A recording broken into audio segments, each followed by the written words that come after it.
Senhores telespectadores, uma das frases que agora se dizem com maior frequência, de norte a sul, toda a gente diz é: Portugal não é só Lisboa, Portugal não é Lisboa. Sim, Portugal não é só esta Lisboa. Claro que não é, claro que não é. E eu estou aqui para dizer isso mesmo e para acrescentar que Portugal também é Lisboa. E vim justamente àquilo que para mim é o coração de Lisboa. Foi sempre ao Chiado fazer um programa para recordar isto. Lisboa também é Portugal. Isto chama-se Chiado, eu estou a falar-lhes, já viram, diante de uma estátua. Estátua de quem? É a estátua do Chiado. Bom, mas aqui levanta-se um problema. Quem era aquele homem? Aquele era um homem chamado António Ribeiro, era um frade devasso, um frade de maus costumes, muito degradado, muito porcalhão, mesmo porcalhão. Acabou por ser expulso lá do convento, andava por aqui e ele vivia aqui numa casita miserável. Por cima dele viviam umas prostitutas e ele gabava-se muito disso, dizia que vivia por debaixo delas, como os pintos debaixo da galinha. Era um homem com algum talento, fazia teatro. Conhecem-se, por exemplo, o Alto das Regateiras, a prática dos compadres, é teatro dele, mas nem de longe tinha aquela graça que toma logo conta das pessoas num Gil Vicente. Não, a gente hoje dificilmente aguenta a leitura dos versos do Chiado. Então, se era assim uma pessoa de quarta ou quinta ordem, porque é que lhe fizeram aqui num sítio tão ilustre esta estátua? Bom, é porque criou-se esta ideia. O sítio chama-se Chiado, ele era o Chiado, portanto foi ele que deu nome ao sítio. Parece mesmo, mas foi exatamente o contrário. Foi o sítio que lhe deu o nome a ele.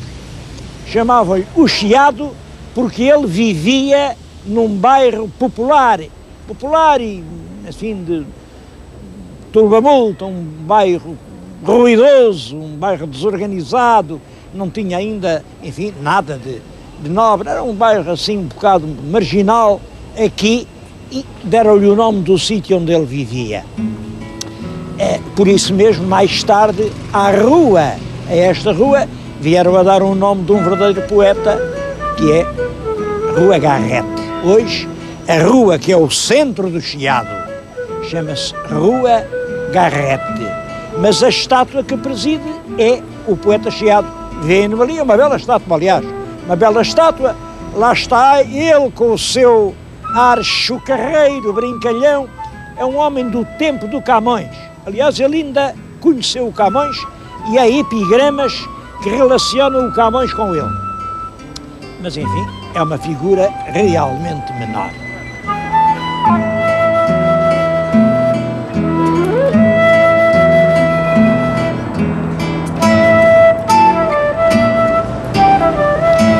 Uma das notas típicas do Chiado é hoje esta estátua do poeta Fernando Pessoa. É das estátuas dos tempos modernos das que tiveram mais êxito. Milhares e milhares de pessoas vêm aqui, sentam-se, tiram o seu retrato junto do poeta. Bom, e ele está aqui meditativo, com os olhos fixos. Em que é que ele estará a pensar? Não estou pensando em nada. E que bom! Pensar em nada é ter a alma própria e inteira. Pensar em nada é viver intimamente o fluxo e o refluxo da vida. Não estou pensando em nada. É como se me tivesse encostado mal uma dor nas costas ou num lado das costas, mas há um amargo de boca na minha alma. É que no fim de contas não estou pensando em nada, mas realmente em nada, em nada.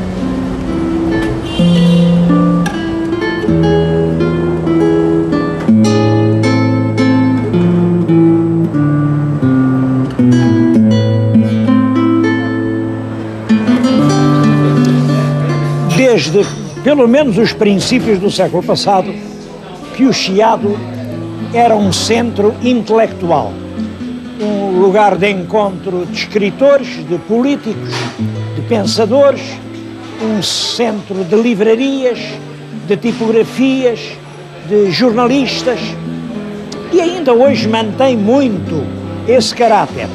A Café da Brasileira foi fundado em 1905, portanto, ainda no tempo da monarquia, e gerações e gerações de escritores passaram por aqui. Recordo-me, há 50 anos não havia dia nenhum em que eu não viesse aqui tomar o meu café. Fazia parte da vida, enfim, de qualquer... Eu era advogado, trabalhava muito no foro, mas vinha aqui tomar o meu café. Quem vinha sempre aqui, e lá ao fundo, na mesa do fundo, sentava-se, saboreava o café, era o presidente da República do Brasil, Juscelino Kubitschek de Oliveira. Ele amava tanto isto que um dia, quando saía, escreveu na pedra: "Parto com o coração doendo", e depois assinou Juscelino Kubitschek de Oliveira, presidente dos Estados Unidos do Brasil. Juscelino era realmente uma grande figura de estadista, era um homem que empolgava a esperança do seu povo, era um verdadeiro presidente. Um dia convidou-me para almoçar lá na casa dele, na Avenida Atlântica, no Rio, e estavam muitos políticos e uns senadores e uns deputados. Aquilo tudo estava a falar que o Rio podia ter muito turismo, mas não tem, porque havia muito ladrão e havia muito terrorista e não sei o quê, e violência. E o Juscelino estava incomodado com a conversa e 2 ou 3 vezes tentou dar outro rumo àquela conversa. Mas os políticos não percebiam e voltavam ao mesmo. Esses bandidos e tal. E aí o Juscelino diz-me,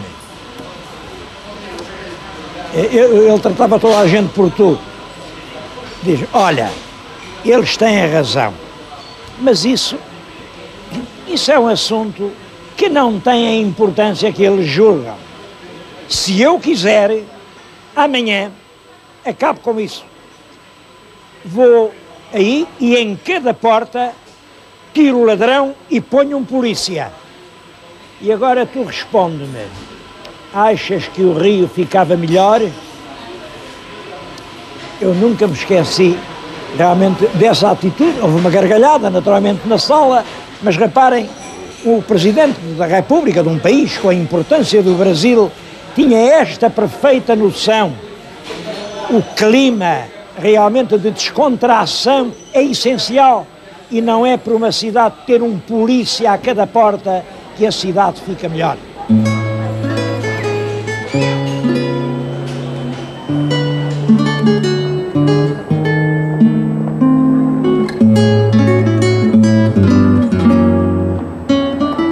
Eu agora estou aqui num estabelecimento, numa livraria, como toda a gente já viu, isto é uma livraria, que foi fundada em 1732, aqui perto, ali no Largo do Loreto.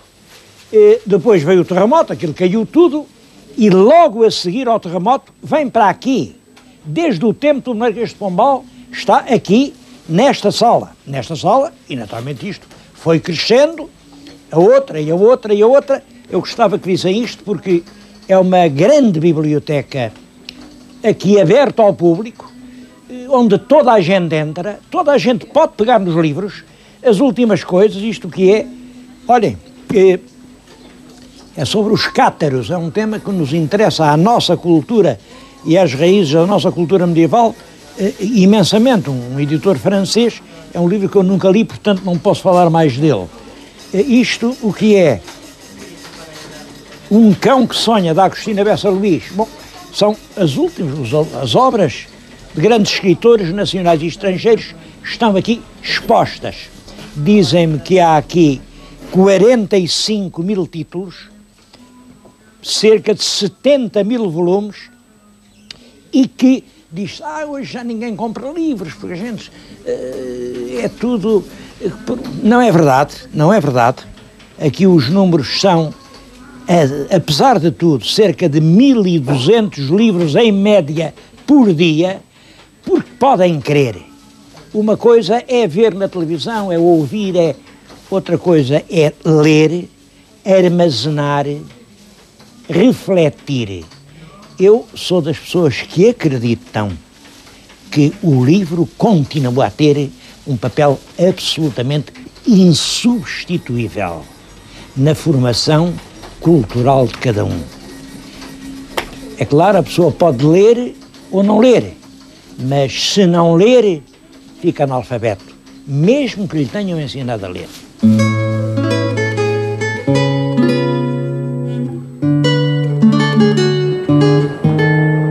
Bom, é claro que no Chiado há outras livrarias.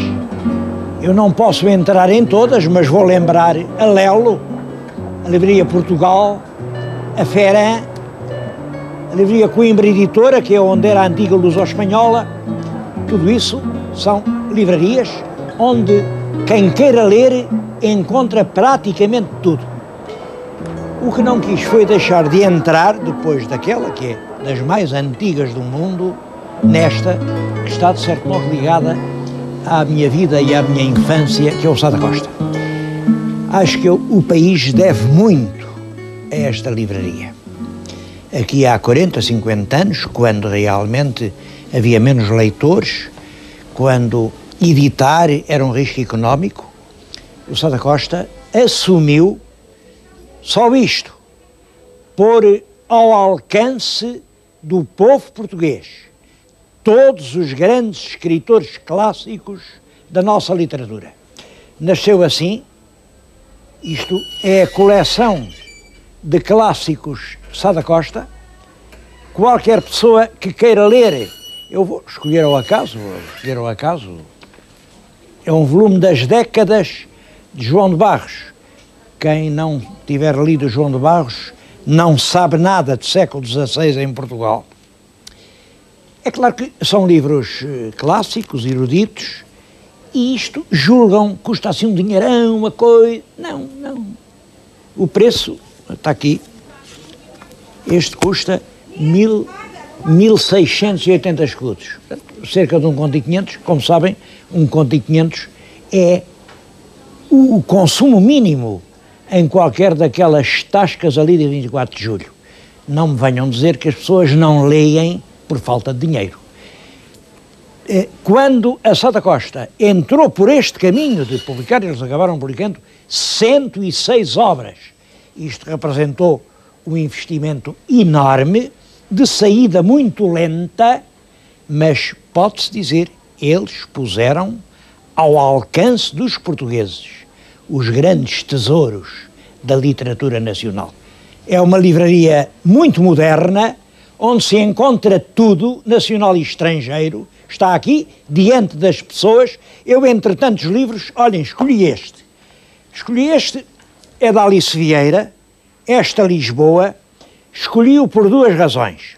Primeiro, porque a Alice Vieira escreve muito bem. É realmente uma grande escritora.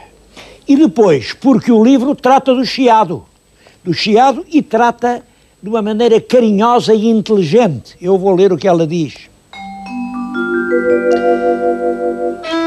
O Chiado foi, sobretudo, o coração da Lisboa romântica e burguesa.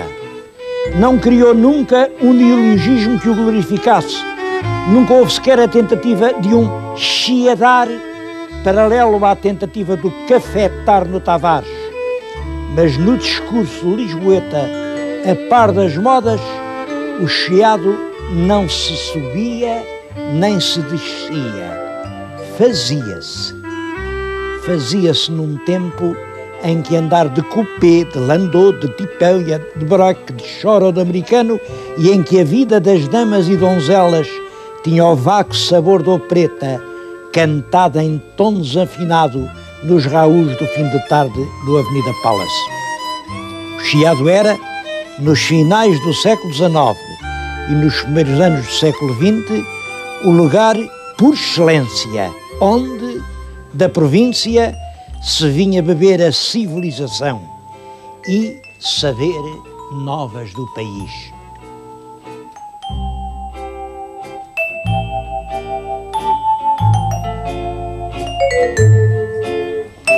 É claro que a grande moda, o comércio, difundiram-se pela cidade inteira, mas a tradição continua a morar no Chiado, que tem lojas de tudo. Eu estou agora a falar-lhes numa casa de chá, já mais que centenária, ela vem do tempo do terremoto. A Benar, quem é que não conhece a Benar? Tenho aqui um livro do embaixador Castro Alves, que faz a festa da Benar. Mas há muitos outros lugares, de moda, de artes. Olhem, vamos visitar 2 lugares que os vão surpreender.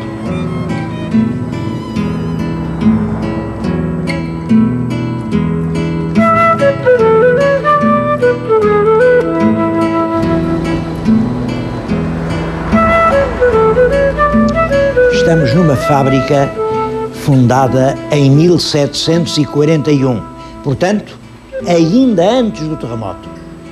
De então para cá, ela tem fabricado azulejos e continua a fazê-los. E há muita gente que não sabe que estes tesouros da arte tradicional ainda estão assim no mercado, a fabricar-se agora e ao nosso alcance.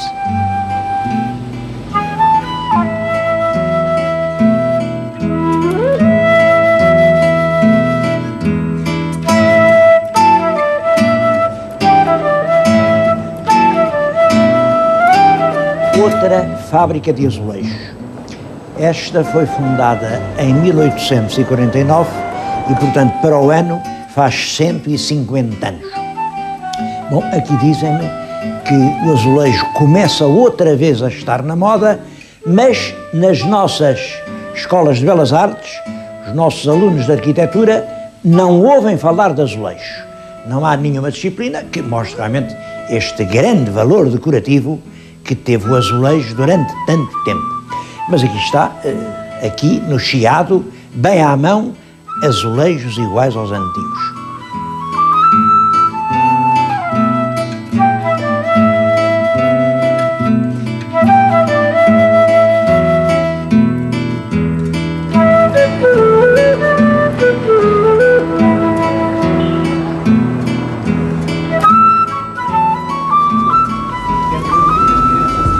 Senhores telespectadores, eu mostrei-lhes 3 ou 4 pontos do Chiado e podia ter mostrado dezenas.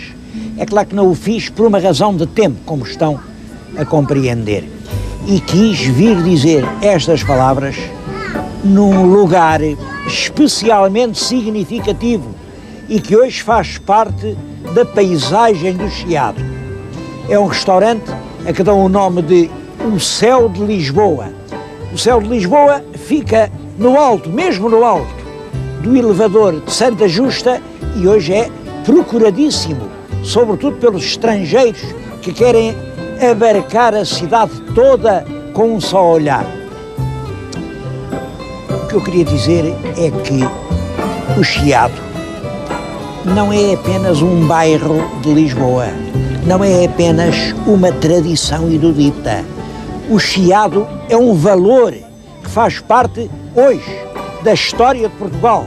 É algo de que todos nós somos donos, cuja conservação e valorização todos nós temos o direito de reclamar. Ora bem,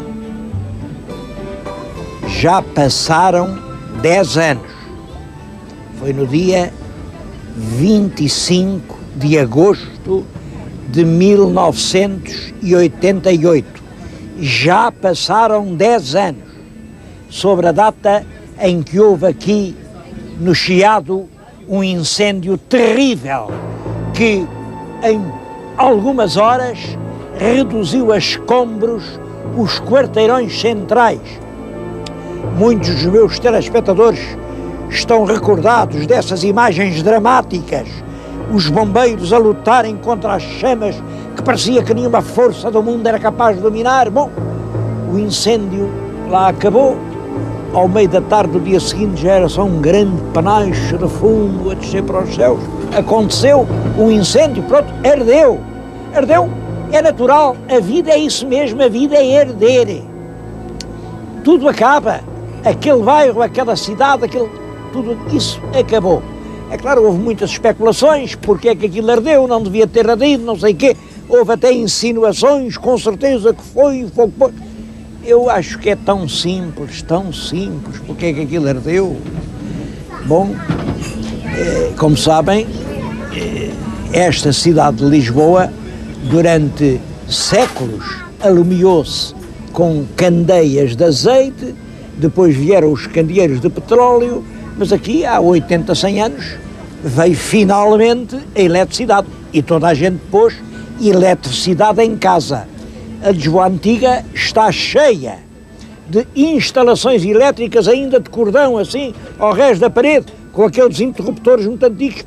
Bom, e essas instalações, muitas delas com dezenas e dezenas de anos, estão a sofrer cargas cada vez maiores, porque, entretanto, abrem estabelecimentos, fazem montas, é preciso iluminar cada vez mais. E é evidente que isso são bons motivos para curtos-circuitos, para incidentes que fazem deflagrar incêndios terríveis. O que eu quero dizer é isto. Aconteceu o incêndio de há 10 anos e não se tomaram ainda as medidas que tornem impossível que uma tragédia dessas volte a acontecer. A cidade velha, continua inteiramente com as suas velhas instalações que daqui a pouco são seculares. Porquê? Porque cada um é dono da sua casa, porque o Estado não tem o direito de lá ir meter o nariz, cada um faz como quer. Bom, e às vezes as coisas ardem exatamente por isso. Ora bem, quando ardeu o Chiado, toda a gente teve um grande desgosto, é evidente. De então para cá, fez-se um projeto de reconstrução do Chiado. Esse projeto, que é do arquiteto Cisa Vieira, mais ou menos toda a gente concordou com ele. É um belo projeto que, no fundo, mantém as linhas mestras do bairro antigo e que valoriza, dá valências novas. Enfim, o projeto entrou em realização, simplesmente já lá vão 10 anos e as obras estão por acabar. 10 anos é demais. Porque é que em 10 anos não sararam todas as cicatrizes? A razão ainda é esta. É porque há interesses privados, litígios, questões nos tribunais. Cadê o meu? Eu quero isto, eu quero... E o Estado não teve a força suficiente para impor a reconstrução de uma cidade que é de todos, aos interesses que são apenas de alguns. Exatamente porque há 10 anos, quando o Chiado ardeu, faltou a coragem política para estabelecer as leis que tornassem possível a reconstrução urgente, a reconstrução que estava no programa da totalidade dos partidos políticos, que estava na totalidade das consciências dos portugueses.